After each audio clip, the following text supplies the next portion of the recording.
Ever since the first publication of Frankenstein in 1818, readers have been drawn to the monster. There's something deeply relatable to him, and we want to believe him. We can easily see this complaint against Victor is spot on. Victor has been a bad father to his creation. The monster story, too, helps us see that he is far more than some thoughtless killing machine. Not at all. He's a compassionate, patient, thoughtful person. Many of the qualities Victor himself lacks, and his rejection that drives him to be at war with mankind, rather than turning us against the monster, often further underscores his point for us.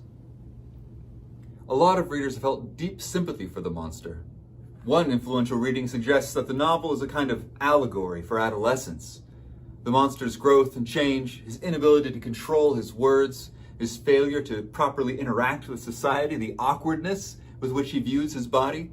We've all been there. Even in places where it seems like we shouldn't sympathize with the monster, we do. Relating his tale to Victor, he confesses, "God in pity made man beautiful and alluring after his own image, but my form is a filthy type of yours, more horrid even from the very resemblance. Satan had his companions, fellow devils, to admire and encourage him, but I am solitary and abhorred." Here the monster is literally saying he's worse than Satan himself. He directly points out that he shares nothing with mankind, and yet we still find ourselves nodding our heads along. I get you, monster. Even more than that, the monster makes some good points. Dude is persuasive. He tells Victor when he first meets in the Alps, "All men hate the wretch. How then must I be hated who am miserable beyond all living things? Yet you, my creator, detest and spurn me, thy creature to whom thou art bound by ties only dissoluble by the annihilation of one of us. You propose to kill me. How dare you sport thus with life? Do your duty towards me, and I will do mine towards the rest of mankind." And we're like, yeah, Victor, give the guy a chance. But look, let's be honest. The monster murders a child. He frames an innocent woman just because she's pretty. He's not just a scary looking dude, he's a legit monster. Why do we feel sympathy for him? What has happened in the text that makes us want, at the very least, to complicate him enough to continue feeling for him? Victor, too, wants to generate sympathy from us, though he has a harder time with it. While most readers find themselves pretty quickly won over by the monster, Victor is a much harder sell.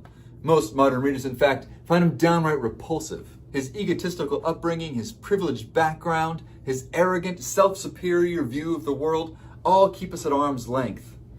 But every once in a while, that guard comes down, and we can start to see him a little more closely. We find these moments when Victor himself, confronted by the beauty of nature, almost as if he's shocked out of his egocentric view of the world by something other than himself. So, climbing the Alps, for example, he exclaims, "These sublime and magnificent scenes afforded me the greatest consolation that I was capable of. They elevated me from the littleness of feeling, and although they did not remove my grief, they subdued it and tranquilized it. In some degree also, they diverted my mind from the thoughts over which I had brooded for the last month. I returned in the evening fatigued, but less unhappy, and conversed with my family with more cheerfulness than I had been my custom for some time. My father was pleased, and Elizabeth overjoyed. 'My dear cousin,' said she, 'see what happiness you diffuse when you are happy. Do not relapse again.' Even the people around him like him more. Maybe these scenes work because Victor's not focused on himself, but on something else. And when focused on something else, he's actually an okay guy. We can enjoy his company. There's something like a reverse sympathy here. When we sympathize with the monster, it's because we can see ourselves in his blank state. We can read ourselves on him. But Victor is usually too full of himself to let us in. Only when he empties himself, when he's in nature, is there room for us to be there with him. This is one of the amazing things about literature. It makes us feel things for other people. It invites us into their world for just a second, just long enough to see the world through their eyes. And in that second, for that moment, we are no longer able to keep the other person at arm's length. In real life, whenever we want to demonize a person or judge them or justify our actions against them, we first have to make them into something not like us. We other them. And then we can throw stones all we want, because they aren't a real person, not like me. They're violent or cruel or stupid, but I have reason for doing the things I do. They don't. They're not like me. Sympathy flips that whole thing on its head and invites us to feel alongside the other. That's literally what sympathy means, to feel at the same time. In a literary text, this is most often done by giving us a window into the characters' heads, something we don't have the ability to do in real life. This usually happens by the narrator inserting characters' thoughts and intentions directly for us to see.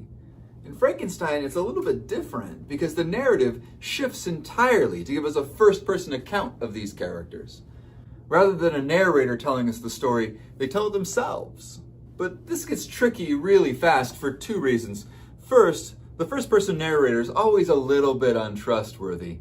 It's not that they're necessarily lying to us, but it's quite probable they don't have a very clear view of themselves. This might be why it's easier for us to trust the monster when you see him recount every step of the formation of his mind, from becoming aware of a vague light and dark to feeling cold and wet, finding himself in different landscapes, and eventually seeing the sun and moon. Hey, by the way, the monster's description of the formation of his own consciousness parallels the creation account in Genesis, so fun fact. But the other issue with the first-person narrator is this: we don't really have a change in narrator. Look, this is all told by Walton in a letter to his sister. Remember that opening set of letters? Walton, writing this down to his sister, writes down Victor's story. As Victor is speaking, he starts telling the monster's story. As the monster is speaking, he starts telling the DeLacy's story. And eventually, the DeLacy's tell Sympathy's story. This is called a nested narrative. There's a story, and a story, and a story here.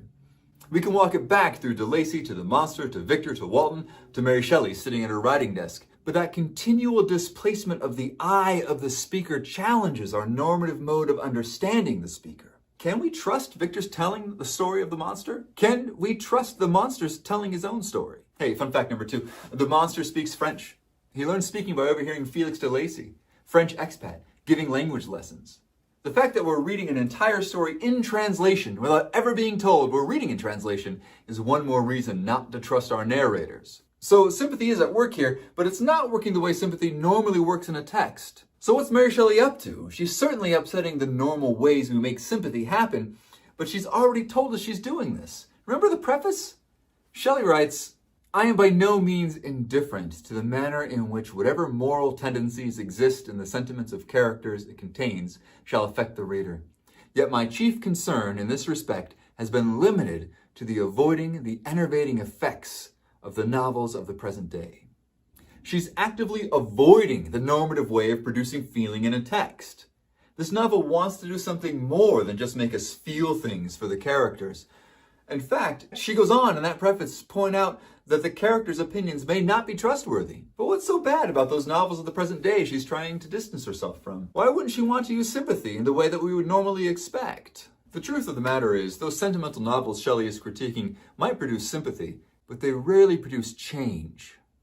The sad fact is, most people really only feel sympathy for the people who look, act, or think most like ourselves. Sympathy is directed towards people who are most like us. But here's the shift Frankenstein asks us to make. We're not supposed to see ourselves in the good, fine, fair, wonderful people around us. We're supposed to find sympathy with the guy who thinks he's worse than the devil himself. To look at a child-murdering monster and think, you didn't have to be like this. To look at a deluded, self-obsessed narcissist and say, there's still some way you can be better. This text expands our notion of sympathy toward a larger idea. To be sympathetic is not just to see myself in something, but to see the potential goodness in something. One of the major ideas in this novel is potential. Look, Victor's a self-important narcissist, no doubt, but there are some aspects of his character that might be salvageable. His love for Elizabeth shows that he can at least see the good in other people, though his relationship with her is built more on ownership than respect. His desire for knowledge turns his mind toward the natural world, even though his methods for pursuing knowledge destroy the world. All that is to say, something has happened to turn Victor's potential to be a fully functioning human being into a twisted, self-serving egomaniac. The monster, too. This guy starts off as pure potential. He tells Victor, "I ought to be thy Adam, but I am rather the fallen angel, whom thou drivest from joy for no misdeed. Everywhere I see bliss from which I alone am irrevocably excluded. I was benevolent and good. Misery made me a fiend. Make me happy, I shall again be virtuous." The monster, the central symbol of this text, spells it right out for us. He can be either way. He can be good or he can be evil. There's really only one thing that will push one way or the other, and here it is. Community. Where is he accepted? Where is he welcomed? Victor, too, has shunned the people around him, shut out his family and his loved ones in pursuit of his own glory. We have a hard time sympathizing with Victor because he refuses to participate in the community of life that surrounds him. And we find ourselves so easily won over by the monster because he's simply dying to find his way into the community Victor so carelessly rejects. Look, this is why sympathy isn't quite enough. Sympathy still locks us in seeing ourselves and asks us to superimpose ourselves on another person.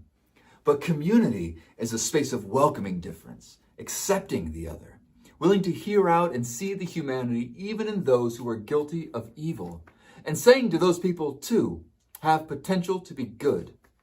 Sympathy in Frankenstein isn't just feeling alongside the characters. No, it's about hoping for their best. And that, too, is maybe a good place to start in figuring out what a healthy community looks like. It's not just a bunch of folks with shared interest or people who live in the same area and share space together. It takes something active, something imaginative on our part. It's about looking at a person, even when we don't recognize, and saying, yes, you can be good too.